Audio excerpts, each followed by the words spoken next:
Hello, hi. இன்னைக்கு நாவல் பழத்தில் jam எப்படி செய்யறதுன்னு பார்க்கலாம் வாங்க. பழத்தை நல்லா வாஷ் பண்ணிவிட்டு இதை பாயில் பண்ணி எடுத்துக்கலாம். ஒரு 3 to 4 minutes குக் ஆனாலே போதும். இந்த மாதிரி ஸ்டேஜ் வந்ததுக்கப்புறம் ஆஃப் பண்ணிவிட்டு பழத்தை மட்டும் நம்ம தனியாக எடுத்துட்டு சூடு ஆறுனதுக்கப்புறம் அதோட சீட்ஸ் எல்லாம் தனியாக எடுத்துட்டு வெறும் பழத்தை மட்டும் அரைச்சி எடுத்துக்கலாம். அது கூட கொஞ்சம் சால்ட்டு, கொஞ்சம் லெமன் ஆட் பண்ணிக்கோங்க.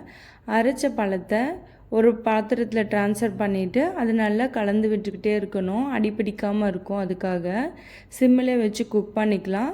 தண்ணி ட்ரை ஆனதுக்கப்புறம் தேவையான அளவுக்கு சுகர் ஆட் பண்ணிக்கோங்க. இந்த ஸ்டேஜ் வந்ததுக்கப்புறம் ஜாம் ரெடி ஆகிடுச்சு. ஸ்டவ் ஆஃப் பண்ணிவிடுங்க.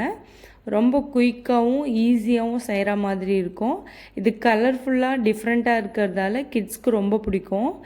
என்னோடய குட்டி பார்த்திங்கன்னா இதை ரொம்ப விரும்பி சாப்பிட்டா. பழமாக சாப்பிட கொடுத்தா அவள் சாப்பிடவே இல்லை. இந்த மாதிரி செஞ்சு கொடுத்ததும் நல்லா விரும்பி சாப்பிட்டா. இந்த மாதிரி உங்கள் குட்டீஸ்க்கு நாவல் பழம் சீசன் இருக்கும் போதே செஞ்சு கொடுங்க. தேங்க்ஸ் ஃபார் வாட்சிங். பாய்.